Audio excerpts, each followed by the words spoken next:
utilizar en el grupo control un placebo. Estos estudios se parecen a los estudios de cohorte. ¿En qué sentido? En que ellos hacen un análisis prospectivo, desde el factor en estudio hasta la variable dependiente o efecto. ¿Por qué? Porque estamos mirando hacia adelante qué pasa después de la intervención. La otra característica que estos estudios tienen es la aleatorización de los participantes. Hay dos características que son fundamentales en los estudios experimentales. Obviamente tienen muchas características, pero ¿cuáles son las fundamentales para que, por ejemplo, ustedes van a hacer una investigación y ustedes tienen dudas sobre qué tipo de estudio van a realizar? Si cumple con las dos características que les voy a decir, es un estudio experimental. Primero, que los investigadores colocan la intervención, es decir, colocan la variable de estudio, la variable independiente. Segundo, que los grupos se dividen aleatoriamente en el grupo de estudio, es decir, el que recibe la intervención, y el grupo control, que recibe la alternativa o un placebo. Entonces, esas son las dos características fundamentales, repito, intervención y aleatorización. Y lo otro es que, como en todos los estudios que hemos visto, cuando los grupos se comparan, pues usualmente lo que uno quiere es que sean grupos muy similares. Entonces, ¿qué sería lo único que uno quisiera que diferenciara bien los grupos? Pues la exposición, es decir, el factor en estudio, la intervención. Bueno, ya habíamos dicho que es un estudio prospectivo, obviamente es un estudio de seguimiento, porque ustedes parten de la base de que el desenlace no existe y la intervención tampoco hasta que se coloca la intervención. Entonces, desde que se coloca la intervención, se empieza a hacer un seguimiento hasta ver cómo ocurren los desenlaces. Ya dije que es aleatorio, ustedes se van a encontrar, aunque la randomización es una palabra en inglés, ustedes se van a encontrar en español con mucha frecuencia que en lugar de que diga aleatorio, dice randomizado. Bueno, ¿por qué se dice que la mayor parte de los estudios experimentales son controlados? Porque los investigadores controlan la intervención. Si, por ejemplo, ustedes están probando una vacuna, ¿cómo controlan ustedes la intervención? Por ejemplo, con la dosis de la vacuna. Usualmente lo que se tienen es varios grupos, no solo grupos, sino que se tienen varios grupos a los cuales a unos se les coloca una dosis, a otros otra dosis, a otros otra dosis. Cuando todavía no se conoce bien la farmacocinética, se utilizan también diferentes vías de administración. Entonces, por ejemplo, en un grupo se ensaya la vía intramuscular, en otro grupo se ensaya la vía subcutánea, para mirar por dónde es mejor la absorción y por dónde es mejor el comportamiento del medicamento con respecto a la farmacocinética. Entonces, estos estudios prácticamente siempre son controlados. Lo otro es que obviamente se controlan muy bien las variables para evitar, sobre todo, variables de confusión. Aunque como yo les había mencionado el día que hablamos de sesgos, los estudios que menos sesgos tienen, que es mucho más fácil de controlar toda esta parte de sesgos, son precisamente los estudios experimentales. Otra característica de los estudios experimentales es el enmascaramiento, ya vamos a hablar de ello. Entonces, ¿qué es esto? Se llaman técnicas de ciego o técnicas de enmascaramiento. El enmascaramiento tiene diferentes niveles y se utiliza con la finalidad precisamente de estar como seguros de que no se van a hacer observaciones subjetivas. Si yo, por ejemplo, yo soy la investigadora, yo coloco la intervención, yo divido los grupos, si sé quién tiene la intervención que estamos probando y quién tiene la parte que es la alternativa, el grupo control que tiene la alternativa. Obviamente, mi interés muy grande es demostrar que la intervención funciona. Entonces, aunque yo sea muy juiciosa, siempre puede existir cierta tendencia a darle más importancia a lo que pasa en el grupo de la intervención que al otro. Para eso es que se hacen las técnicas de enmascaramiento. Hay varios niveles de enmascaramiento, como les decía. Entonces, ¿cuáles son esos niveles? A veces se me desaparece aquí el mouse.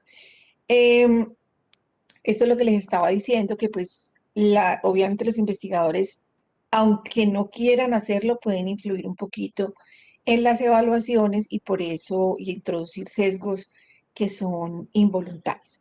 Bueno, cuando el enmascaramiento es una cosa importante, también no les voy a hablar todavía de los niveles, ya en la próxima diapositiva les hablo de los niveles, porque ustedes a veces se van a leer un artículo donde les hable de un ensayo clínico abierto o donde les hable de un ensayo clínico cerrado. ¿Qué es lo que pasa? Que cuando no se utilizan técnicas de enmascaramiento, los ensayos clínicos se llaman abiertos. Eso no significa que entonces allí no sea importante como eludir esa subjetividad y disminuir los sesgos, sino que a veces es imposible enmascarar. Supongamos que ustedes lo que están haciendo es evaluar una técnica quirúrgica o una técnica de inserción de un catéter o una técnica de inserción de algún dispositivo. Entonces ustedes están evaluando obviamente dos técnicas diferentes y es imposible hacer enmascaramiento. La letralización sí se puede hacer, que a este paciente se le va a colocar la alternativa A y al paciente que sigue se le coloca la alternativa B. Pero obviamente, si por ejemplo en una de las técnicas hay una herida que es grande y en la otra técnica es con la paroscopia, que es una herida chiquitica, obviamente eso no se puede enmascarar. Entonces, cuando eso ocurre, se llaman ensayos abiertos, pero lo que uno tiene que tener claro es que el ensayo abierto solamente se hace cuando no hay forma de enmascarar los resultados. Bueno, entonces con respecto a los niveles o a los tipos de enmascaramiento, tenemos tres. Tenemos simple, doble y triple. Esto obviamente depende de la cantidad de personas que desconozcan a quién se le está suministrando la intervención en estudio. Por ejemplo, en el enmascaramiento simple puede ser que lo más frecuente es que sean las personas, los participantes, los que desconozcan si les están dando la alternativa A o les están dando la alternativa B. Pero también puede ser que ellos la conozcan, pero los investigadores que están analizando los resultados, es decir, que los están examinando, les están haciendo la historia clínica para mirar qué está sucediendo, ellos tienen que desconocerlo. O sea, alguien del grupo tiene que desconocer a quién se le está colocando la intervención. Está el doble, que casi siempre es el más frecuente, en donde tanto los pacientes como los investigadores que están analizando los efectos desconocen quién, perdón, está recibiendo qué tratamiento. ¿Eso qué significa? Que, por ejemplo, los pacientes lo desconocen porque todas las cápsulas tienen el mismo color. Y obviamente los investigadores tampoco saben cada paciente de qué grupo es. Entonces existen unas personas asignadas para eso, las cuales suministran los medicamentos. Ellos saben qué paciente es de qué participante a qué grupo pertenece. Entonces, de acuerdo a eso, le dan la alternativa o le dan el medicamento que es de intervención.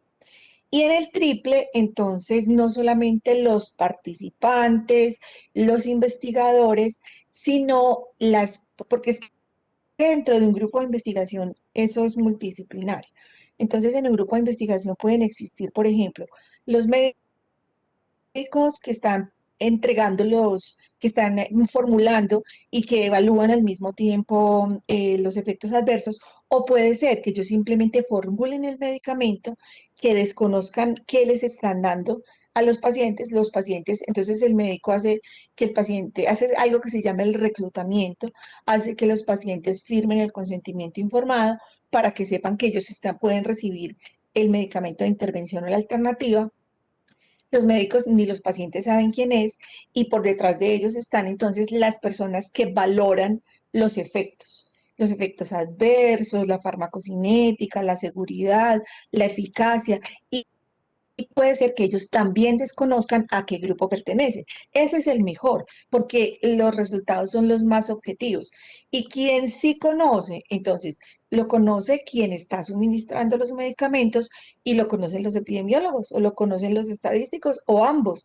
¿Por qué? Porque son los que reciben la información y los que la van a analizar. Bueno, con respecto entonces al diseño de los estudios experimentales, lo primero que vamos a hablar es de los tipos de estudio. Existen una infinidad de tipos de estudio. ¿Y por qué? Porque depende de lo que se quiera hacer. Yo les voy a mencionar los más frecuentes, pero eso no significa que sean los únicos. Entonces, uno casi siempre cuando lee un artículo, uno se encuentra, este fue un diseño factorial, este fue un diseño antes y después, este fue un diseño tal y tal, pero eso no significa que entonces los que yo les voy a mostrar sean los únicos, sino los más frecuentes. De lo otro que vamos a hablar es de las fases de los ensayos clínicos y vamos a hablar un poquito de la población de estudio. Bueno, entonces, cuando nosotros pensamos en el diseño, pues yo ya les había dicho que una de las cosas más importantes es que entonces haya una aleatorización para que los grupos definitivamente sean comparables. ¿Por qué son más comparables cuando hay una aleatorización? Pues porque ustedes tienen unos criterios de inclusión y exclusión. Eso hace que las personas que están invitando a participar, yo siempre digo que no voy a hablar todavía de población, termino hablando de población de estudio. Entonces, las personas que van a participar tienen unas características que son similares por los criterios de inclusión y exclusión. Pero ¿cómo hacemos para que sean todavía mucho más parecidos? Los dividimos al azar. Entonces, por eso es que a ellos hay que advertirles desde el principio. Si usted decide participar en esto, si usted firma el consentimiento informado, sabe que no puede elegir estar en el grupo de intervención o en el grupo control. Usted va a quedar en cualquier grupo y no se va a enterar hasta que en la investigación se decida parar o hasta que la investigación tenga o cumpla con el tiempo que está planeado. Entonces, ya por ejemplo, otra cosa importante dentro del diseño es elegir las alternativas de comparación o la alternativa de comparación. Siempre se elige la mejor alternativa existente en el momento. Si, por ejemplo, ustedes encuentran que van a probar una estatina nueva, ¿cuál es la intervención? Esa es la intervención, la estatina nueva, el nuevo medicamento. ¿Cuál es la alternativa? Hay que escoger la estatina que en ese momento tenga mayor evidencia científica de que es la mejor, para poder saber si el nuevo medicamento es igual de bueno a la estatina que se está utilizando como la mejor en ese instante o es todavía mejor. Es todavía mejor porque, por ejemplo, ocasiona menos efectos adversos. Así que lo primero entonces es seleccionar la alternativa con la que se va a comparar. Si, por ejemplo, es una medida preventiva en la cual la comparación se puede hacer un placebo, es seleccionar el placebo. A los pacientes, si por ejemplo es un medicamento que es tomado, a los pacientes a veces lo que hacen en lugar de darles placebo es que les dan una vitamina. Eso es lo que hacen muchas veces. Y lo otro es que les dan algo que no tenga absolutamente nada, es decir, que tenga agüita con azúcar, por ejemplo, empacado en una cápsula. Así que hay que elegir entonces, primero que todo, cuál es la alternativa de comparación. Bueno, esto ya se los dije. Ahorita vamos a mirar entonces los tipos de estudio. Hay dos grandes grupos de estudios experimentales. Son dos grandes grupos, eso es lo más importante dentro de los tipos de estudio. Uno, son grupos en conglomerados, es decir, que manejan es grupos, comparan, no dividen la población en este participante va a este grupo y este participante va al otro grupo, o sea, este participante va a la intervención, este va al control, sino este grupo tiene la intervención, este grupo tiene el control. Entonces yo puedo tener varios grupos que tienen la intervención y varios grupos que tienen el control. ¿Por qué? Porque sobre todo cuando se trata de medidas preventivas, este es el diseño más eficaz. Entonces se llaman ensayos por conglomerados o ensayos comunitarios. Y luego están los ensayos en los cuales no se hace en grupos, sino que se hace en personas directamente. O sea, se comparan personitas. Entonces yo por cada persona que le pongo a la intervención, tengo una persona de control a la cual le doy lo otro. Les decía que estos son los más frecuentes. El convencional, el cruzado, de equivalencia, el de no inferioridad, el factorial y el secuencial. Pues vamos a ver un poquito de ellos, sobre todo como para que ustedes se hagan una idea de qué es lo que se trata.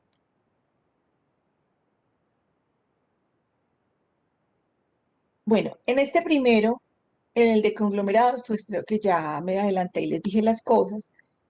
Ahora, pero sí esto es importante. ¿Por qué razón?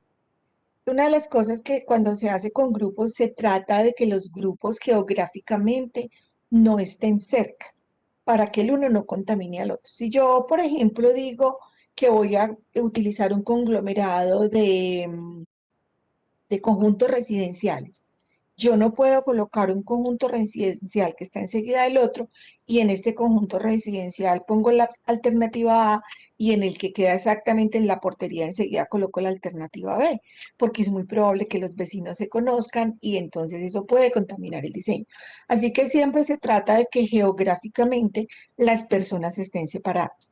El primer taller que ustedes van a hacer de lectura, que es un taller no para resolver, sino que ya está resuelto, para que ustedes identifiquen cómo se lee un ensayo clínico, es precisamente un ensayo por conglomerados que se hizo en Bogotá, en el cual ellos compararon grupos de niños menores de 5 años porque querían saber cuál era el efecto que tenía el lavado de las manos, perdón, la higiene de las manos con soluciones alcohólicas en guarderías.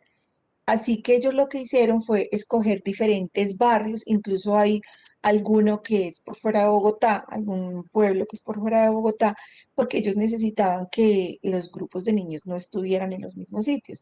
Y en cada sitio sí se utilizaba la misma alternativa. Entonces, por ejemplo, en el jardín del barrio tal, entonces siempre todos los niños utilizaban soluciones alcohólicas, mientras que en los jardines del barrio tal, todos los niños utilizaban solamente agua y jabón.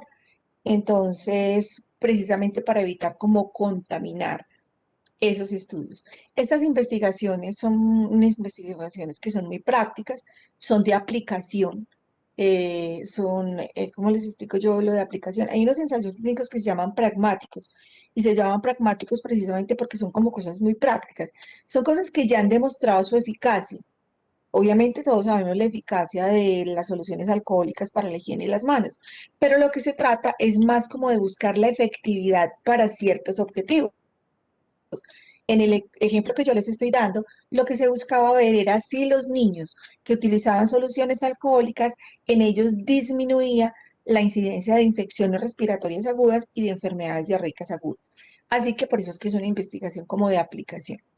Lo otro que es común en los ensayos comunitarios es que los participantes casi siempre son sanos, porque como lo que se están probando son medidas preventivas, entonces se trabaja casi siempre con gente sana. Bueno, y ya entonces con respecto a los ensayos, a los tipos de ensayos que se hacen es con participantes, personas voluntarias o pacientes. Entonces tenemos en primer lugar el paralelo. Este es el más común. Aquí en el gráfico podemos ver cómo funciona. Yo tengo una población de la cual obviamente se toma una muestra. Este dado lo que nos está diciendo es que este grupo se divide al azar, se divide aleatoriamente en un grupo de tratamiento, que es el que va a recibir la intervención, y un grupo control, que es el que va a recibir la alternativa o el placebo. Entonces, ¿qué es lo que se hace? Simplemente se hace un seguimiento durante determinado periodo de tiempo. El periodo de tiempo no es constante porque depende obviamente de lo que se esté estudiando, pero usualmente dependiendo del marco teórico que se realice, pues los investigadores colocan un límite de tiempo. Entonces se sigue y se mira qué pasa con los dos grupos con respecto al desenlace que se está buscando. Acá tenemos uno que es parecido al anterior, pero se llama diseño cruzado. Aquí fíjense que empieza igualito, o sea, tenemos una población, tenemos un grupo que se divide aleatoriamente, al cual a uno se le coloca la intervención de interés, al otro se le coloca la alternativa porque es el grupo control. Entonces, ¿qué es lo que pasa? Que después de un tiempo de haberle dado, por ejemplo, este tiene la alternativa A y este tiene la alternativa B. Después de haberles dado estos medicamentos durante un tiempo, se suspenden, se hacen un periodo de lavado. Entonces, ¿qué pasa? Que estos diseños no son para todo. Hay diseños que se hacen, hay fases, perdón, de los ensayos clínicos que se hacen en población sana. Ahorita vemos las características de las fases. Entonces, esto no lo podríamos hacer casi nunca en pacientes que sean con enfermedades crónicas, porque pues nosotros no les podemos quitar los medicamentos, porque aquí hay una cosa que se llama periodo de lavado. El periodo de lavado, claro que el periodo de lavado puede que sea muy cortico. Lo que pretende el periodo de lavado es que desaparezcan todos los efectos de ambos medicamentos y se cambie. Entonces, los que inicialmente estaban recibiendo la intervención pasan a recibir la alternativa y los que inicialmente estaban recibiendo la alternativa pasan a recibir la intervención. Entonces, obviamente, en ambos momentos hay una evaluación para mirar qué pasa aquí y después, cuando se hace la segunda, qué pasa aquí. O sea que casi que cuando se hace el análisis de estos estudios, casi que se contrastan los mismos pacientes con ellos mismos porque primero recibieron un tratamiento y después recibieron el otro. Pero es importantísimo lo del periodo de lavado. Bueno, este tiene la ventaja de que entonces las muestras son más pequeñas porque pues como se van a aplicar, prácticamente se hacen los dos tratamientos en los dos grupos, entonces requiere de muestras más pequeñas. La limitación pues ya dijimos cuál es, que hay que suspender el medicamento, puede que sea por poquitos días o puede que sea por más días. Entonces, ¿por qué? Porque hay que garantizar de que la condición que se está evaluando previa para, pues, para la mejoría tiene que ser igual cuando se puso en la primera parte y cuando se coloca la segunda parte. Entonces, este está limitado a enfermedades crónicas incurables, pero, pero en los cuales, como yo les decía ahora, no se pueden suspender los tratamientos. Entonces, obviamente es un ensayo que no es tan fácil de evaluar, porque pues si los pacientes no se pueden dejar sin tratamiento, sino que se les da como el tratamiento básico y si está utilizando otro tratamiento, entonces hay que ser muy cuidadosos por las interacciones que pueden ocurrir en los medicamentos que pueden opacar los resultados del estudio. Bueno, hay otro que se llama equivalencia. Este es muy frecuente. Este y otro que se parece mucho, mucho al de equivalencia, que es el de no inferioridad, son unos ensayos que son, yo creo que tal vez de los más frecuentes. ¿Esto qué es lo que quiere? Entonces lo que se quiere es, lo que yo les daba el ejemplo ahorita de las estatinas, mirar si la nueva medida que se está utilizando es mejor que la medida que se utiliza en el tratamiento convencional. Así que aquí lo que se pretende es demostrar que los dos, por ejemplo, tengan un efecto similar. Entonces, yo estoy probando una estatina nueva con respecto a la mejor que se está utilizando en el momento. ¿Qué es lo que esperan los investigadores? Que los efectos sean similares, porque la que está utilizando ya es muy buena. Pero ellos están buscando, por ejemplo, otras cosas, están buscando o que haya menos reacciones adversas, o resulta que lo que se está probando es un medicamento que esperan que sea igual de bueno, pero que sea más barato, o que al mismo tiempo que provoca menos reacciones adversas, el paciente se sienta mejor, porque, por ejemplo, no son 3 dosis, sino que es una sola dosis al día. Así que aquí entonces no se pretende buscar diferencias con respecto a la eficacia del medicamento, sino a las cosas que hay alrededor. Y es, no se complican los pacientes, no tienen reacciones adversas, no les duele la cabeza, toman menos dosis. Es más o menos eso. Este es entonces muy parecido a este, que es el de no inferioridad, pero acá lo que se pretende es entonces, miren que en el anterior lo que se pretendía era tanto la medida existente como la medida de control son, pues no literal lo que voy a decir, no son literalmente iguales, pero sí son igual de buenas, pero se buscan es diferencias en otras cosas. Mientras que en los que se llaman de no inferioridad, lo que se busca es que aunque exista una diferencia en la eficacia entre los dos medicamentos, se pone un límite donde se dice, mire, si la diferencia en la mejoría de los pacientes es máximo, por decir algo, del 5%, los dos medicamentos son igual de buenos. Y ustedes saben que eso sucede en la realidad. Supongamos que nosotros pensamos en dos medicamentos para la fiebre. Entonces, tenemos lo más sencillo del mundo. Vamos a comparar paracetamol o acetaminofén con ibuprofeno. Vamos a mirar simplemente su eficacia para la fiebre. ¿Qué es lo que estamos mirando nosotros? eh, que no exista diferencia. Entonces, ¿qué nos podemos encontrar? Perdón, que la diferencia no sea significativa. Que, por ejemplo, sea más eficaz, un poquito más eficaz el ibuprofeno, que eso es verdad, con respecto al acetaminofén, pero que la diferencia que han puesto los investigadores no sea mayor del límite que están poniendo. Ellos pueden decir, no, la diferencia no puede ser mayor del 5% o no puede ser mayor del 10%. Eso ya lo fijan los investigadores. Pero como les decía, es uno que es muy parecido al anterior. Este es también muy frecuente.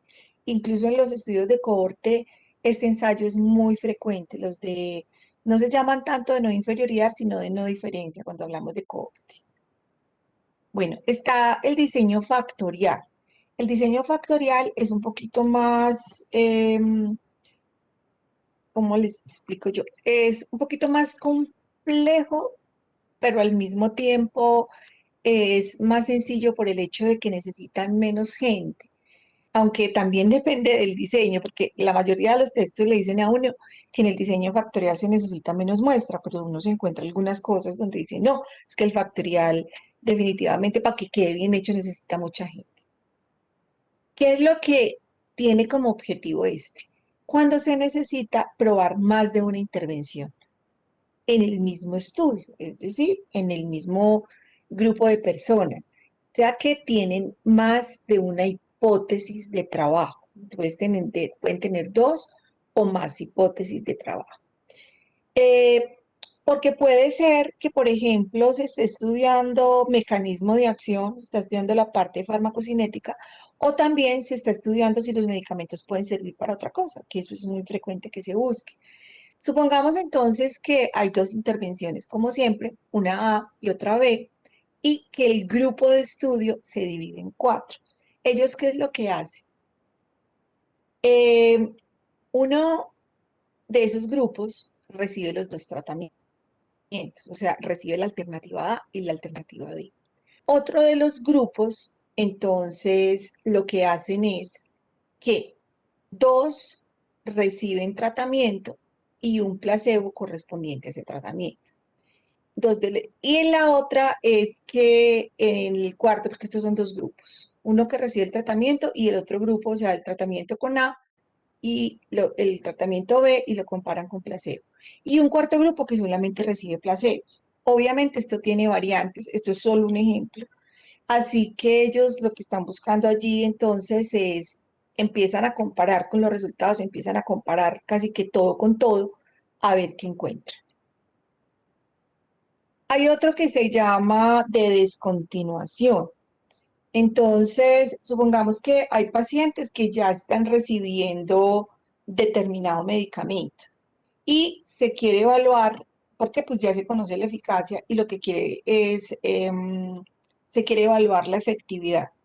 Entonces, en las mismas personas que están recibiendo tratamiento y que han respondido bien al tratamiento, se divide el grupo y a unos se les continúa el mismo tratamiento y a otros se les cambia el tratamiento. No me pregunten con qué objetivo hacen esto, pero esto casi siempre se utiliza es en enfermedades que son como incurables, porque obviamente el efecto que se va a obtener aquí es muy chiquito, porque están utilizando todos los pacientes que ya reciben el medicamento. En los que están muy bien, entonces a uno se los quitan. Eso puede pasar porque, por ejemplo, el medicamento que se esté utilizando sea muy costoso y entonces quieren mirar si el nuevo sigue siendo igual de bueno y ya no es tan costoso, por ejemplo. Acá, ahora, ¿qué problemas tiene esto? Que no permite evaluar intervenciones que provoquen resultados definitivos. ¿Por qué? Porque aquí esto se hace, es como cuando hay enfermedades que no tienen cura. Entonces están como probando cosas a ver si por lo menos aumenta la supervivencia o aumenta la calidad de vida, pero no resultados definitivos, o sea, no curación. Excluye obviamente los pacientes poco adherentes, porque si nosotros tenemos pacientes que están respondiendo bien, también tenemos que mirar si es que el paciente está respondiendo bien porque es muy adherente o porque la enfermedad no es tan grave. Entonces hay que mirar muy bien. Y aquí no se incluyen entonces los pacientes poco adherentes, no se puede evaluar en ellos cómo funcionan. Y entonces en estas condiciones puede sobreestimar los beneficios. Bueno, hay muchos otros, pero yo no les voy a mencionar muchos, sino que les voy a mencionar este, que es el mega experimento, que es en los cuales, por ejemplo, la prevalencia de la enfermedad que se trata de mejorar es muy bajita. Yo les doy aquí un ejemplo. La preeclampsia tiene una prevalencia muy bajita, bueno, afortunadamente. Puede estar entre el 1 y el 2%. Entonces, cuando es tan poquita la gente, obviamente hay que hacer mega experimentos. O sea que si es tan poquita la gente, nosotros no podríamos hacer esto en el San Juan de Dios, porque si la prevalencia es del 1 o el 2%, o sea, por cada 100 mamás que lleguen al San Juan de Dios a tener su bebé, solamente una o dos van a tener preeclampsia. ¿Cuánto nos demoraríamos haciendo un estudio? Años. Entonces hay que hacerlo en muchas instituciones, por eso se llaman mega experimentos. Y el otro es el experimento clínico individual. Esto ocurre cuando hay enfermedades crónicas o incurables a las cuales se les ha hecho absolutamente todo y, por ejemplo, algún laboratorio o algunos investigadores tienen una medida que todavía no tiene una eficacia probada porque no han hecho un ensayo pues con mucha gente ni nada, pero es lo único que hay para ofrecerle a ese paciente. Entonces le ofrecen, le dicen, mire, le podemos ofrecer esta medida experimental, no sabemos cómo va a responder y obviamente mucha gente la acepta cuando definitivamente, por ejemplo, un cáncer de páncreas bien agresivo que le han hecho absolutamente todo y les ofrecen, vea, tenemos un experimento nuevo, quiere que lo ensayemos a ver cómo le va. Obviamente el paciente va a decir que sí. Entonces, este es el experimento que es individual. Bueno, vamos a mirar entonces cómo se clasifican los estudios de acuerdo a los momentos en que se desarrollan los fármacos. Aquí es donde nosotros hablamos de las fases. Antes de las fases de un ensayo clínico, siempre existen las fases preclínicas que no son en humanos, para que esto les quede claro. Porque muchas veces yo les pregunto, ¿quiénes son los participantes en la fase 1? Investigan que los animales. No. Cuando yo les hablo de las fases del ensayo clínico, es porque desde la fase 1 se está trabajando con humanos. Ya las fases de laboratorio y de estudios en animales ya pasaron. Estamos directamente en las fases de humanos. Entonces, ¿qué tenemos acá? Es lo primero que se hace. La fase 1 es el primer acercamiento, lo primero que se hace para probar un nuevo fármaco en los seres humanos. La, el principal objetivo de la fase 1 es la seguridad. ¿Por qué? Porque es que ya se han hecho los estudios en laboratorio, en células, se ha visto que funciona, se han hecho en animales y se ha visto que funciona. Ahorita vamos a ver cómo funcionan los seres humanos, porque a veces funcionan muy bien en los animales, pero cuando pasan a los seres humanos ocurren muchas sorpresas, como por ejemplo que los pacientes aquí utilizan muy poquitos voluntarios y, por ejemplo, pueden arrancar con 10 personas y puede pasar que el día que les coloquen el medicamento, como ha pasado, se mueren o tienen unas complicaciones gravísimas. Así que hasta ahí llegó el ensayo clínico. Hasta ahí llegó. ¿Por qué? Porque ese medicamento no demostró seguridad. Entonces, la primera siempre tiene muy poquita gente y, y casi siempre, por no decir siempre, son voluntarios sanos. De hecho, en los países desarrollados hay muchos jóvenes que se sostienen su universidad y sus cosas a punta de ensayos clínicos de fase 1 y de fase 2. Ellos simplemente participan como voluntarios para mirar, porque además de la seguridad, entonces, claro, es lo primero que se analiza. Estos pacientes están bien, es decir, eso no les va a provocar una cosa grave, una reacción grave, ni se van a morir. Y enseguida, entonces, se pueden empezar a estudiar todos los aspectos que tienen que ver con la farmacología, por dónde se elimina, qué tanto se elimina, qué tanto se absorbe. Entonces, todo lo que tenga que ver con la farmacología, las vías de administración, por dónde se absorbe mejor, por dónde son los mejores niveles, cuál es la vida media, todas estas cosas son de fase uno. Usualmente estos estudios son no controlados. Pues no hay necesidad, porque ellos lo que están mirando es básicamente que los pacientes no tengan complicaciones graves y cómo se comporta el medicamento desde el punto de vista farmacológico. Y entonces ya les había dicho que son voluntarios sanos. Entramos a la fase 2. Una vez superada la fase uno, usualmente los investigadores publican las fases uno para decir lo que pasó y dicen que van a entrar a fase 2. En fase 2 también puede ser que lleguen hasta aquí y que hasta aquí llegue el ensayo. De hecho, cada desarrollo de medicamento vale una infinidad de dinero, porque entonces todo lo que ha pasado primero en el laboratorio, lo que ha pasado primero con los animales, entonces vale muchísimo hacer un estudio de estos y muchas veces toca suspenderlos.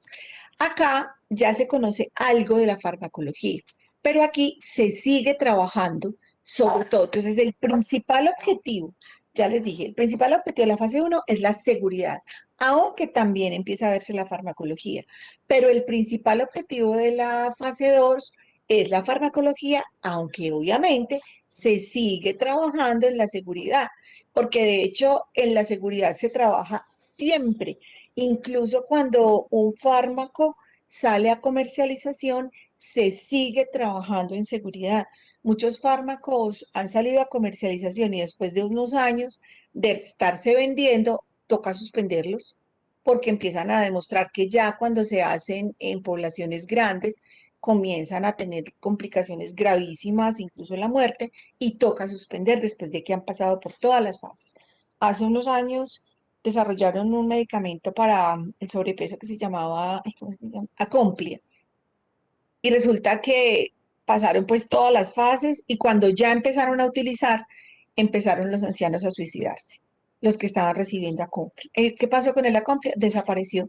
Imagínense cuánta inversión hubo con todo ese medicamento y cuando se hizo en muestras más pequeñas nunca demostró depresión, mientras que cuando ya salió a los estudios multicéntricos, ya de efectividad, ya a la fase de comercialización, de poscomercialización, ya demostró que producía la muerte y así ha pasado con muchos medicamentos, como ha pasado también con otros medicamentos que se están estudiando con cierto objetivo y resulta que, perdón un segundito.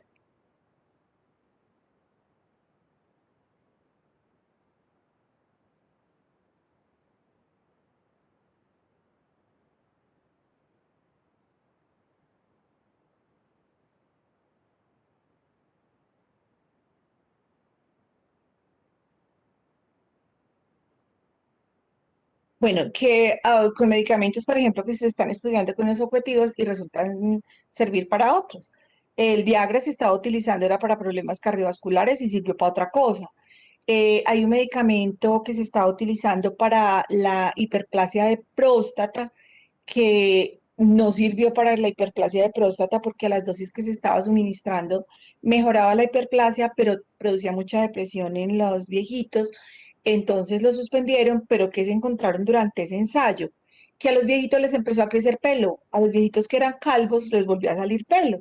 Entonces ese medicamento, que es el Folister, es el que se utiliza actualmente como el mejor medicamento, como la mejor alternativa existente para el tratamiento de la calvicie. Así que eso puede pasar durante los ensayos clínicos. Bueno, entonces, para, vuelvo y le repito que en la fase 2 entonces el objetivo principal es farmacológico. Ahora, ¿quiénes son las personas que participan acá?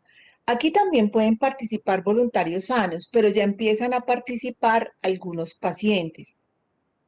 Los tipos de diseño que se hacen acá, así, entonces hay varios tipos de estudios que se pueden hacer, se pueden estar estudios no tan controlados, no tan cerrados, pero también empiezan a hacerse ensayos clínicos aleatorios.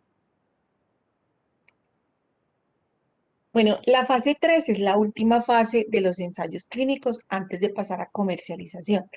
En esta fase, obviamente, las muestras son mucho mayores. Si nosotros pensamos que una muestra en una fase uno puede ser de 40, que en una fase 2 una muestra puede ser de 500 o puede ser de 200, ya en una fase 3 las muestras son más de 1000, 2000 personas. Entonces, acá el principal objetivo, como les decía, siempre cada fase se sigue trayendo los objetivos anteriores. Seguimos mirando seguridad, seguimos mirando farmacocinética, pero acá lo más importante es la eficacia. La eficacia, es decir, qué tanto, en qué porcentaje vamos a encontrar mejoría del problema que se está estudiando. ¿En cuánto va a prevenir la enfermedad una vacuna? ¿En cuánto va a disminuir la presión arterial un antihipertensivo? ¿En qué porcentaje disminuye o desaparecen los problemas de lípidos con una nueva estatina? Entonces, esa es la eficacia. Y lo otro, obviamente, es la relación riesgo-beneficio. Yo sé que ustedes ahorita están muy ocupados estudiando y que no tienen tiempo de leer otro tipo de cosas, pero les voy a contar chismecitos de las vacunas para el COVID. Por ejemplo, la eficacia. Hay mucha información falsa, hay mucha información errada de gente que lo único que pretende es hacer daño. La eficacia pero hay que ser también realistas. Ninguna vacuna hasta ahora de las que se están aplicando ha demostrado una eficacia del 100%. Ninguna. Eso quiere decir que ninguna ha hecho que la infección desaparezca del todo. Siguen existiendo un porcentaje de personas que se infectan a pesar de la vacuna. Por ejemplo, las vacunas basadas en RNA mensajero, que son la Pfizer y la de Moderna, ellas tienen una eficacia la más alta de todas. Ellas tienen una eficacia más o menos del 90% para prevenir la infección, pero eso significa que hay de cada 100 personas a 10 les podría dar la infección. Pero cuando nosotros estamos pensando en la eficacia en la prevención de COVID grave, entonces, por ejemplo, supongamos que la eficacia, porque en Pfizer, por ejemplo, uno de los estudios más grandes de fase 2 que hay, la eficacia que les dio fue muy chistoso porque en la primera parte del estudio les dio, perdón, con la primera dosis de la vacuna, la eficacia les dio como 90% y cuando aplicaron la segunda dosis, tomaron la muestra a los 7 días y la eficacia bajó al 50%, que ellos inicialmente, pues la verdad es que no supieron explicar esos resultados, pero ya más adelante en los otros estudios, ya, por ejemplo, resultados de fase 3, se ha encontrado que la eficacia se mantiene como similar, más o menos entre el 80 y 90%.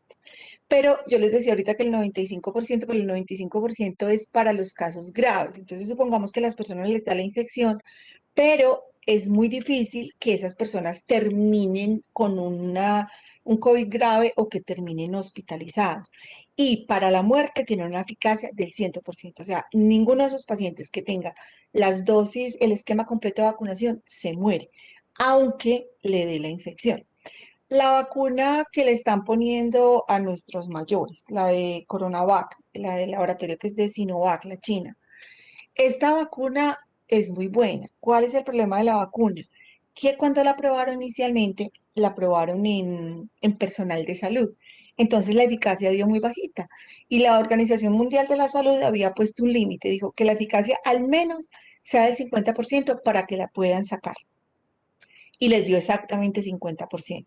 Pero en estudios que se hicieron luego en personal no sanitario, encontraron que la eficacia podía ser hasta el 78. El viernes pasado salió un estudio que se ha hecho ya en varios millones de personas por todas las dosis que ellos han aplicado y se encontró que la eficacia para prevenir de la infección es del 68%.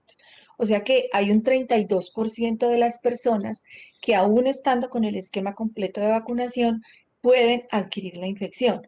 Pero ya cuando nosotros estamos hablando de la eficacia para prevenir los casos graves ya es muchísimo más alta, es alrededor del 90%. Pero a diferencia de las dos anteriores que les mencioné, para mí fue sorpresa porque En los primeros estudios apareció que la eficacia para prevenir la muerte era del 100%. En este estudio, que ya es en millones de personas, ya aparece que la prevención de la muerte no es en el 100%, es en el 90%. Pero tampoco los otros estudios han mostrado resultados con una población de millones de personas. Así que este podríamos decir nosotros que es el estudio más realista con respecto a los resultados de la vacuna.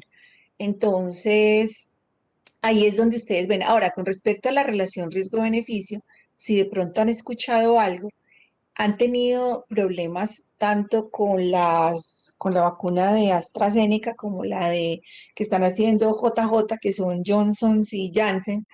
Entonces, ¿qué problemas han tenido? Que han tenido unos efectos adversos en mujeres jóvenes de trombosis. Ellos han, inclusive hay creo que un caso de muerte en una mujer menor de 30 años, no en hombres, en una mujer menor de 30 años con una trombosis del seno cavernoso. Pero estos han sido como más o menos, o sea, la incidencia de este efecto adverso ha sido más o menos de 10 por millón de dosis aplicadas. Inicialmente en Europa y en Estados Unidos suspendieron las vacunas, las dos. AstraZeneca y la otra la suspendieron por esa razón. Pero ya esta semana, tanto Europa como Estados Unidos dijeron que el beneficio, que es de lo que se estoy hablando, que el beneficio sobrepasa el riesgo en mucho, en absolutamente todo, porque si no se colocan, los otros laboratorios tampoco tienen capacidad suficiente para vacunar a toda la población mundial. Por lo tanto, autorizaron tanto en Estados Unidos como en Europa, nuevamente a partir de esta semana, la aplicación de la vacuna de Johnson y la de AstraZeneca. Bueno, en esta fase, los sujetos obviamente son pacientes, pero pues cuando nosotros estamos pensando en una vacuna, obviamente son personas que no han tenido la infección, porque eso es lo que se pretende. Claro que ahorita ya los estudios van un poquito más allá, ya están estudiando la eficacia de las vacunas en las personas que previamente han tenido la infección y, por ejemplo, inicialmente un estudio dijo que la de Pfizer y la de Moderna solamente se iban a aplicar una sola dosis a todas aquellas personas que ya hubieran tenido la infección, que porque tener la infección y aplicar una sola dosis 3 meses después como mínimo de la infección daba una inmunidad prolongada. Pero van como 11 meses de esos estudios y ya están diciendo, por lo menos los de Pfizer, que probablemente estén en un poquito tiempo, van a tomar la decisión de recomendar una segunda dosis a las personas que previamente tenían infección. O sea que, por lo visto, la inmunidad no se está comportando como ellos pensaban inicialmente que estaba ocurriendo. Tipo de estudios. Aquí sí son ensayos clínicos con todas las de la ley en esta fase 3. Como les decía, esto es antes de su comercialización. Dentro de las noticias falsas, que la gente es mala, que la gente es re mala, entonces dicen que nosotros somos conejillos de indias porque se está haciendo fase 3. Eso es falso. Todas superaron ya la fase 3. En este momento estamos en fase 4 y la fase 4 la hacen todos los medicamentos. O sea que se autoriza, una vez termina la fase 3, la Organización Mundial de la Salud, que siempre es la que autoriza los medicamentos, y la FDA, dicen, listo, se puede comercializar. Arranca entonces la fase 4, donde se hacen estudios para mirar ya no tanto la eficacia, porque la eficacia, además, que si nosotros nos ponemos a pensar, la eficacia se hace en unas condiciones como muy ideales. A la fase 4 le interesan muchas cosas, pero una de las cosas importantísimas, que yo no sé por qué no la tengo en rojo acá, es la efectividad. ¿Qué es diferencia hay entre eficacia y efectividad? La eficacia se hace en condiciones ideales, en condiciones porque tiene todos los criterios de inclusión, exclusión, tiene todas las cosas. Mientras que la efectividad no se hace en condiciones ideales, porque ya sale a colocarse los medicamentos a personas que, por ejemplo, tienen comorbilidades o que, por ejemplo, reciben otros medicamentos, o sea que uno podría encontrar interacciones medicamentosas. Estos estudios de efectividad son fundamentales. porque son los que empiezan a mostrar realmente en condiciones reales, no ideales, cómo se comporta un nuevo medicamento. Así que aquí, como siempre, yo les decía, se siguen trayendo todos los objetivos de las fases anteriores, pero aquí lo más importante es la efectividad. ¿Cómo se comporta ese nuevo medicamento en una población normal y en grupos que no se estudiaron? Porque usualmente los grupos en los que se hacen los ensayos excluyen, por ejemplo, las embarazadas, excluyen los menores de edad, excluyen las personas mayores de 65 años. En cambio, ya en la efectividad ya se le pone el medicamento a todo el mundo.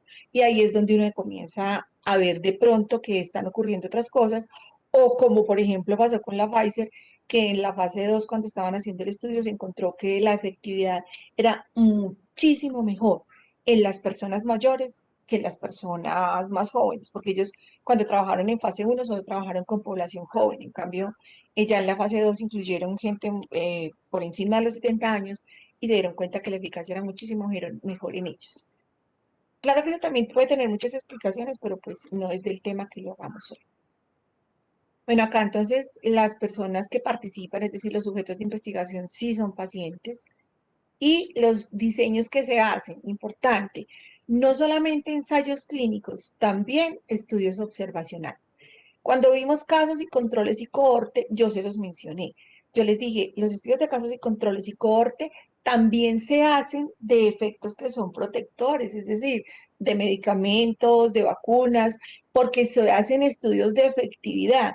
¿Por qué no son estudios de intervención? No, porque simplemente nosotros tenemos un grupo que tiene la exposición y otro grupo que no tiene la exposición, ya están recibiendo el medicamento, así que simplemente vamos a observar lo que está pasando.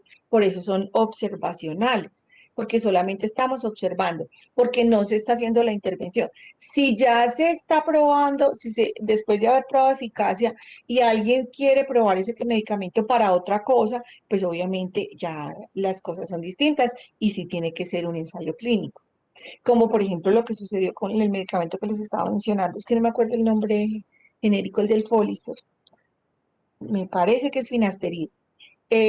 Como sucedió con ese, que cuando se dieron cuenta que no estaba sirviendo, que le estaba dando mucha depresión a los viejitos de hiperplasia prostática, pero que les hacía crecer el pelo, tuvieron que hacer entonces un nuevo ensayo clínico, pero ya dirigido únicamente al tratamiento de la calvicie, utilizando además dosis menores para evitar la depresión que ya habían notado y utilizándolo también en otras presentaciones. El Folister, de hecho, se da por vía oral, pero también tiene una presentación que es tópica.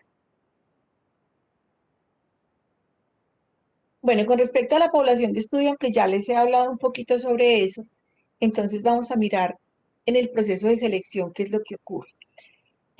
Supongamos que a ustedes llegan a su grupo y les dicen, vamos a probar un nuevo medicamento y les explican para qué va a servir ese medicamento. Entonces, los invitan obviamente a todos. Y resulta que después de que los invitan a todos, entonces algunos dicen, ay no, esto no es conmigo, porque entonces me toca venir, que me estén tocando muestras, yo no tengo tiempo, yo vivo en otra ciudad. Pues habrá algunos que se van y quedan unos participantes potenciales. Ya a esos participantes potenciales ya se les muestra el consentimiento informado, ya se les dice todas las cosas que pueden pasar, se les explica que ellos no tienen derecho a escoger, se les explica, por ejemplo, que el tratamiento puede durar, que el seguimiento puede durar 2 años.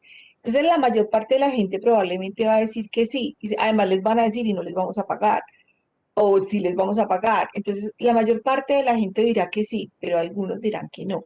Entonces, nos quedamos con una población que es la participante.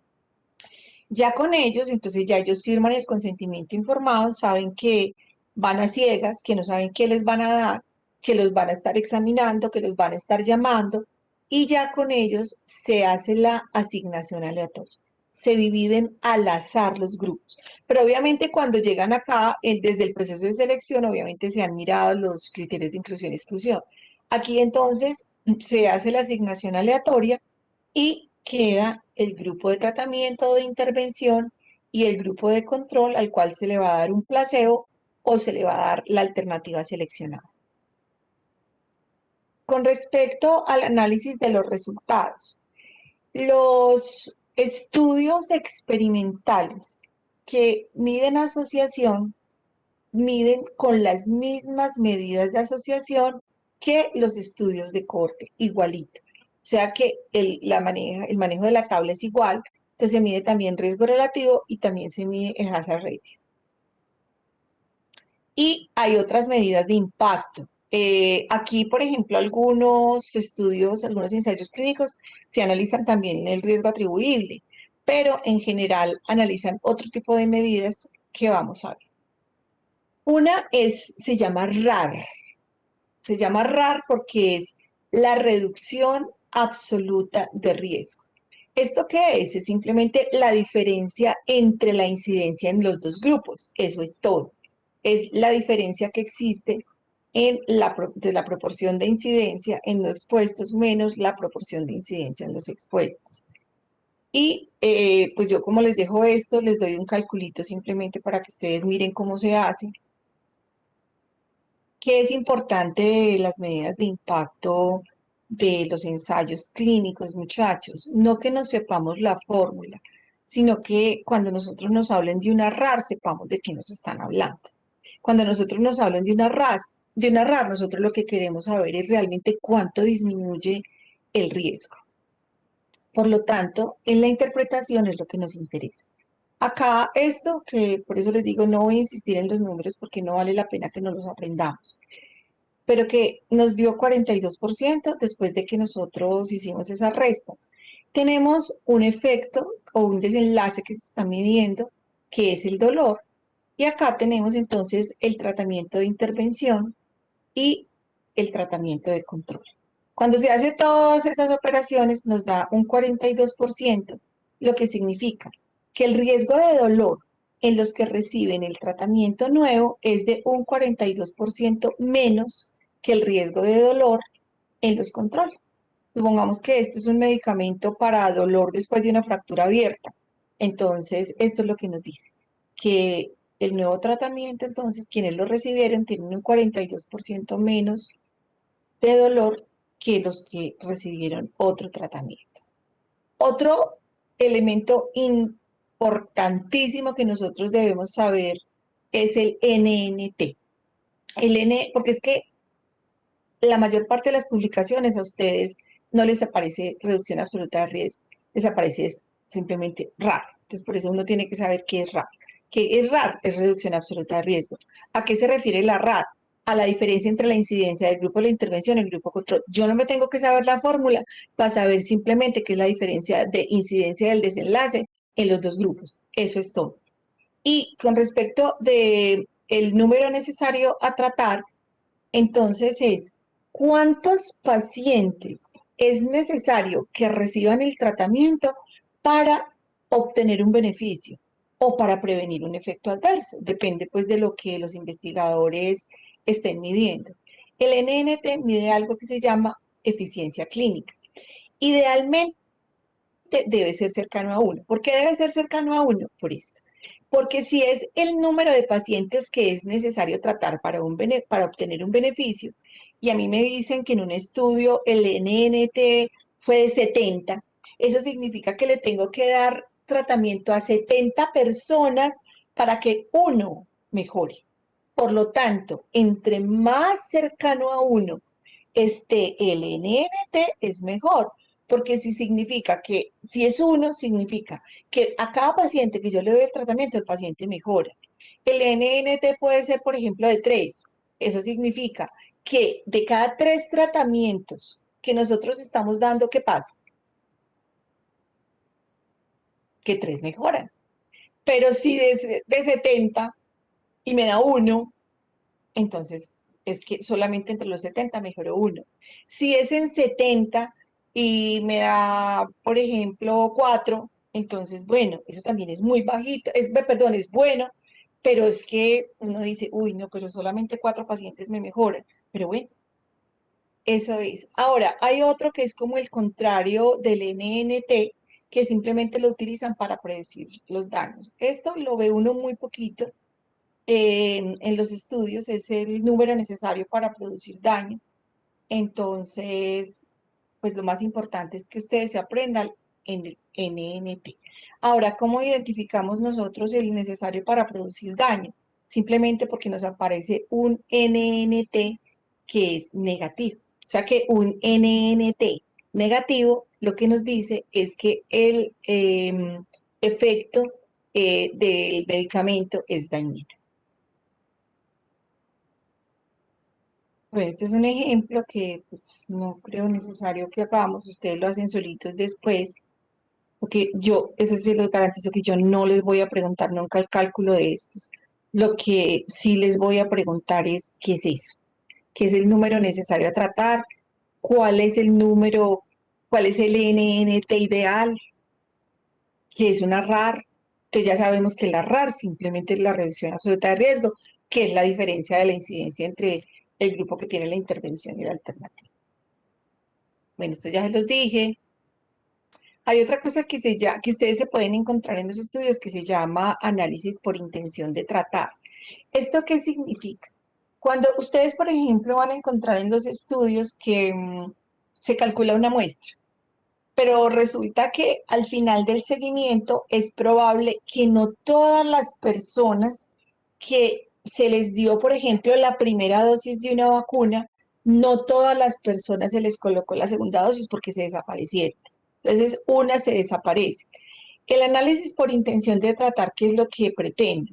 Lo que pretende demostrar es que aun cuando se haya perdido gente, que haya quedado poquita, pues más poquita que la que inicialmente arrancó en el estudio, ese poquito de gente sea suficiente para demostrar los efectos. ¿Y cómo se logra eso? Entonces se hacen dos tipos de análisis. Se hace el análisis con lo que quedó. Entonces, supongamos que al principio había 45.000 personas, que es lo que ustedes se van a encontrar cuando analicen el ensayo clínico que yo les puse. Había 45.000 personas al principio, pero resulta que para la segunda dosis solamente había 28.000. Entonces alguien podría decir, pero como les redujo la muestra, sí pueden demostrar eficacia. Entonces, ¿qué hace el análisis por intención de tratar? Hace un análisis de la eficacia con el segundo grupo, con los 22.000 que finalmente se colocaron en la segunda dosis. Y hace el mismo análisis con los 45.000 iniciales, con lo que tenían hasta el momento de la observación, o sea, se perdieron, pero hasta lo que había en el momento de la observación, eso se toma. Si se habían infectado, si no se habían infectado. Muchas veces ponen la condición de que vamos a ver el mejor escenario, es decir, que estas personas que cuando se fueron no se habían infectado, nunca se infectaron. Entonces hacen los dos análisis y luego se mira si la diferencia entre la eficacia entre los dos es diferente. Si es diferente, eso puede tirarse un ensayo clínico, pero si es muy similar, entonces no pasa nada. Simplemente se hace el análisis con los que quedan. Eso se hace con mucha frecuencia en los ensayos clínicos cuando son ya en mucha gente, porque pues obviamente las pérdidas son grandísimas. Bueno, con respecto a los usos, pues yo creo que nos queda claro que nos sirve obviamente para acercarnos más a la causalidad que con cualquiera, que es habitual entonces que se comparen las medidas nuevas con las que ya existían.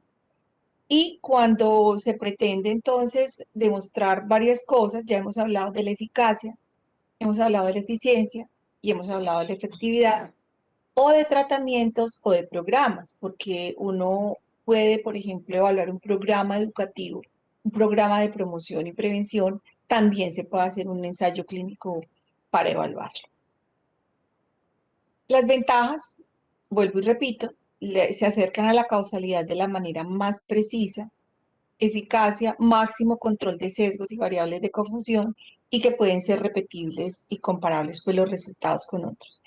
Las desventajas entonces es que las fases iniciales se hacen en muestras muy seleccionadas, en condiciones muy ideales y que pues eso obviamente también dificulta un poquito la generalización y que por eso es que es tan necesario que se hagan los ensayos, los estudios de efectividad, porque usualmente esas condiciones de los ensayos son muy rígidas, porque, como les decía, al hacerlos en condiciones ideales, ellos tienen que limpiar todo lo que puedan para lograr, pues, demostrar lo que están buscando, demostrar la seguridad, la farmacocinética, la eficacia, todo eso. Suelen ser muy, muy caros, eso ya lo habíamos hablado. Y obviamente tienen todas las limitaciones éticas del mundo, pero si se cumple con todos los requisitos éticos, eso serían muchas clases, de eso no vamos a hablar entonces, sino que les voy a dar solamente unas pautas importantes. Lo primero es que no hay que olvidar que si los investigadores están colocando la intervención, pues obviamente tiene que tener limitaciones éticas que no se pueden realizar cuando los factores de riesgo son deleterios. Solamente se pueden analizar factores que tienen un beneficio demostrado por los estudios que se tienen previamente. Obviamente requieren un consentimiento informado, si no eso es imposible de realizar esos estudios. Los pacientes tienen que saber a lo que están expuestos. Y nunca, si se presume que el resultado es obvio o que puede producir daño, no se puede hacer. ¿Cómo así que si se presume que el resultado es obvio? Pues si ya se sabe la eficacia de un resultado, ¿para qué van a someter a los pacientes o a las personas otra vez a un ensayo clínico si ya se conoce la eficacia? Y obviamente la primera desventaja es esta misma que hay acá. No se puede estudiar causalidad de la enfermedad, solamente básicamente de la salud, porque es de mejoría, de prevención. Cuando se hace un ensayo clínico, a diferencia de los otros estudios, ustedes, por ejemplo, van a hacer cualquier estudio y quien les aprueba el estudio, hasta los observacionales analíticos, quien les aprueba el estudio a ustedes es el Comité de Ética Institucional. Que lo van a hacer en la universidad, pues se los aprueba el Comité de Ética de la universidad. Que lo van a hacer en el Hospital del Sur, en el Hospital San Juan de Dios, pues entonces el Comité de Ética de cada institución es el que aprueba el ensayo, perdón, el estudio. Pero si se va a hacer un ensayo clínico, después de que pasen por esas fases institucionales, existen entonces otros requisitos. En Colombia, primero pasa, por ejemplo, supongamos que se va a hacer un ensayo clínico en la universidad lo aprueba, pero eso tiene que ir al INVIMA. El INVIMA primero es quien le da el aval, y el INVIMA puede que diga que sí, como puede que diga que no. Si el INVIMA dice que sí, dependiendo, obviamente el INVIMA sabe a quién se lo envía, dependiendo de ciertas temáticas que obviamente no conocemos, eso ya son cosas pues como muy específicas de ellos. Dependiendo de eso, a lo que sí siempre van es a la Organización Mundial de la Salud, pero dependiendo también de lo que se esté estudiando, el INVIMA podría mandarlos a la FDA o los podría mandar a Cochrane. Pero lo que pasa es que Cochrane es básicamente una librería gigantesca que está conformada por investigadores colaboradores. Entonces, casi todo lo que se hace de ensayos clínicos, de metaanálisis y de revisiones sistemáticas terminan en Cochrane, porque los investigadores simplemente son colaboradores de Cochrane y envían allá todo lo que están haciendo para que el resto de investigadores tengan acceso y se den cuenta qué se está haciendo y en qué va cada uno de los estudios.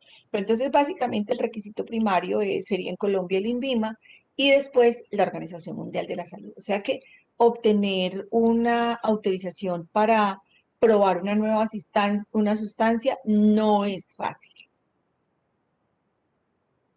Hay otro tipo de estudios que, mire cómo se llaman cuasi experimentales, casi que uno podría decir casi experimentales. Son básicamente los mismos estudios experimentales con una pequeña diferencia. ¿Qué recuerdan que les dije que cuáles eran las dos características fundamentales de los estudios experimentales? ¿Quién me quiere recordar? Porque tiene muchas, pero yo les dije hay dos características fundamentales. ¿Cuáles son?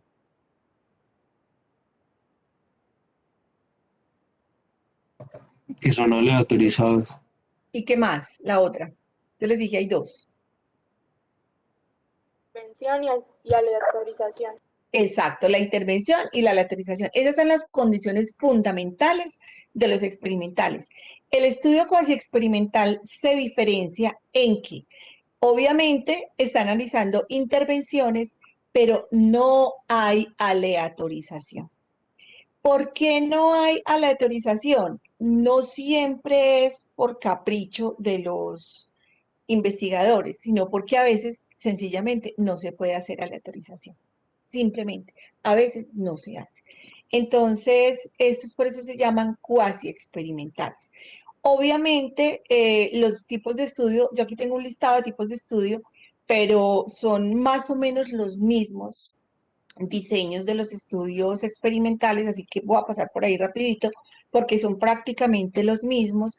El análisis prácticamente es el mismo, sino que obviamente para uno ya para la toma de decisiones, obviamente en la toma de decisiones uno tiene que tener en cuenta cuáles eran las cosas que hicieron que ese estudio no fuera con una selección aleatoria de los participantes.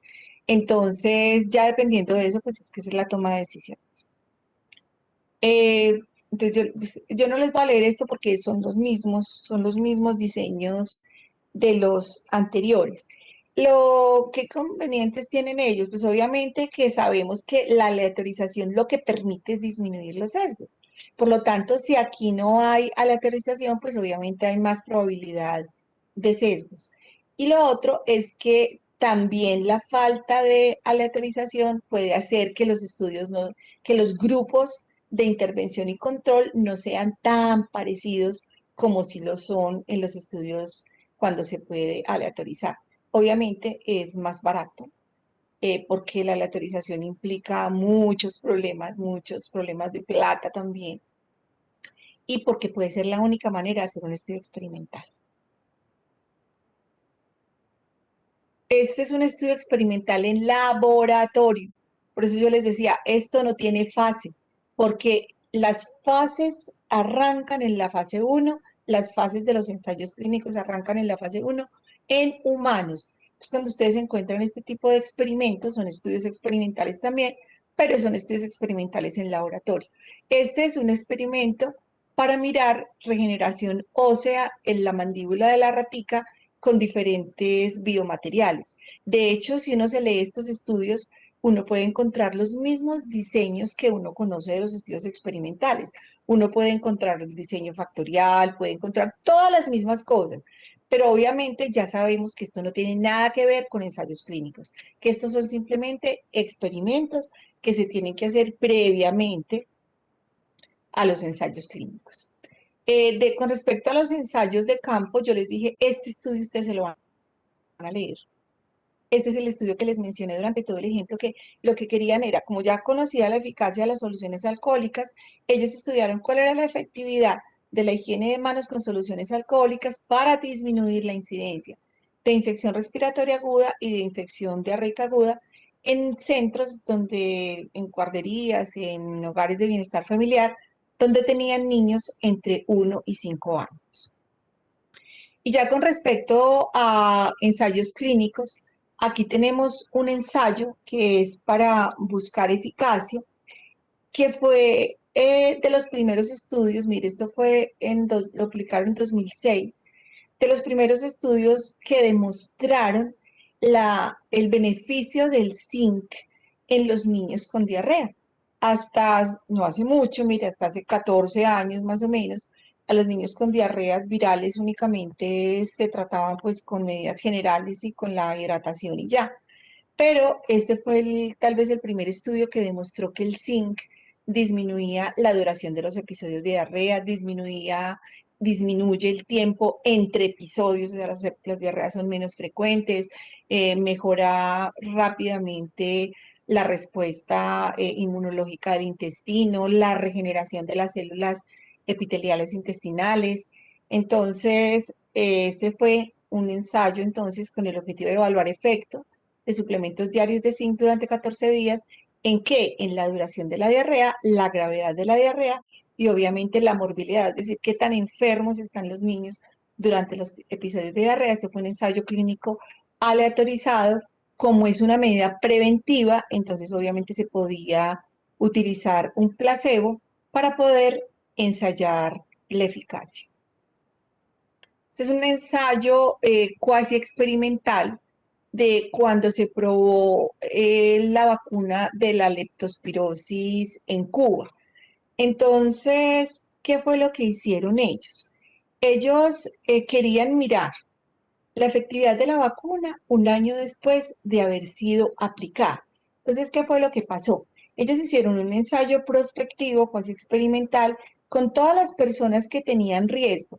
En general, las personas que tienen riesgo, por ejemplo, en este momento la vacuna leptospirosis se le aplica a todos los veterinarios, porque a los animales les da con mucha frecuencia leptospirosis, y se les aplica a las personas que trabajan, por ejemplo, en las empresas públicas, que tienen que meterse a veces a las alcantarillas a hacer trabajos, a hacer cosas, porque obviamente en la orina de las ratas ya se elimina la leptospira y pueden infectar el agua y estas personas se pueden infectar, entonces ellos se les coloca. Así que en personas de riesgo, ellos utilizaron esta vacuna y lo que hicieron fue hacer una observación. Entonces, mire, ¿por qué lo hicieron cuasi experimental?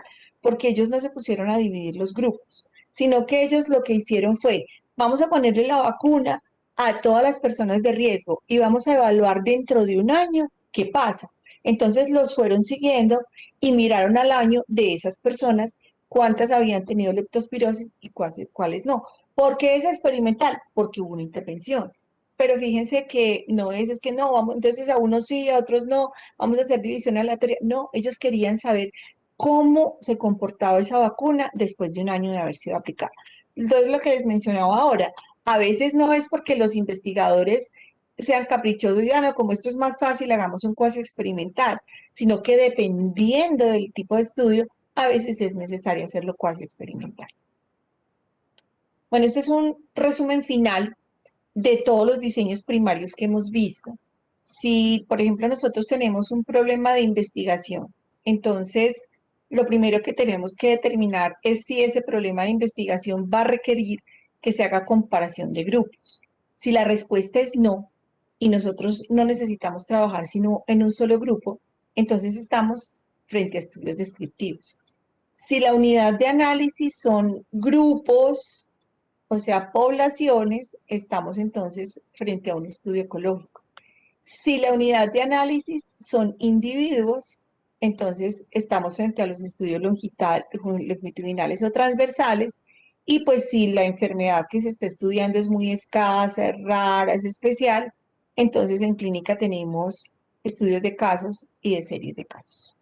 Que entre otras cosas, por ejemplo, los ecológicos casi siempre son estudios transversales, aunque algún estudio también aparece como estudio de incidencia, y en las series de casos nosotros podemos encontrar estudios longitudinales y transversales, pero pues ya sabemos que estos son en muestras mucho más limitadas. Ahora, resulta que el estudio sí sugiere comparación de grupos. Lo primero que nosotros entonces tenemos que decir, pensar es, bueno, si nosotros estamos frente a una comparación de grupos, la primera pregunta es, ¿ese factor en estudio es un factor benéfico? ¿Es un factor preventivo? ¿Es un factor o es un factor deleterio? Entonces, si nosotros pensamos en que no es un factor deleterio, que se puede hacer una intervención, estamos frente a los estudios de intervención. Y ya tenemos allí experimentales y cuasi experimentales y dependiendo de si existe aleatorización o no, pues es el uno o el otro. Y lo otro es que no, que nosotros vamos a hacer un estudio es de efectividad, es una medida que es buena, o vamos a estudiar, es un estudio donde se van a buscar factores deletéreos como causalidad de la enfermedad. Entonces ya nos tenemos que ir de los estudios de intervención y tenemos otros 3 diseños pendientes.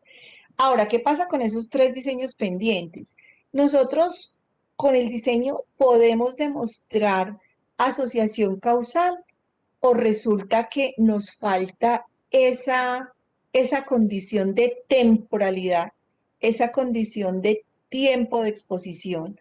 Entonces, nos falta esa condición, nosotros no podemos determinar asociación causal, pero sí podemos determinar asociación porque estamos comparando grupos.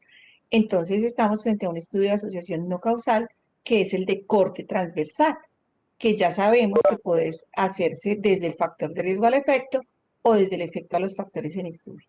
O sí, si tenemos la posibilidad de cumplir con todas las condiciones de la asociación causal, Y entonces estamos frente a cohorte y casos y controles, y ya dependiendo de los usos que nosotros tenemos que saber cuáles son los usos de ambos para saber si hacemos cohorte o si hacemos casos y controles. En general, si las enfermedades son muy frecuentes o de una latencia corta, podemos hacer cohorte o se sugiere mejor cohorte. Pero si son ya enfermedades crónicas o enfermedades que son escasas, es preferible hacer diseños de casos y controles. Bueno, sugerencias, preguntas.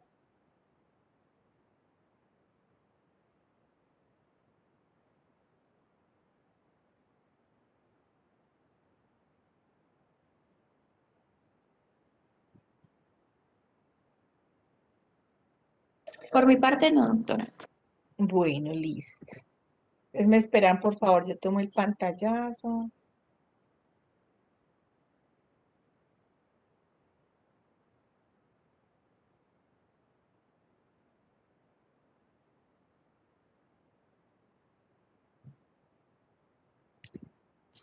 Listo, chicos. Entonces nos vemos el jueves. Que descansen. Gracias, doctora. Gracias, doctora. Gracias, doctora. Bueno, Hasta chao. Chao, que estén muy bien. Doctora,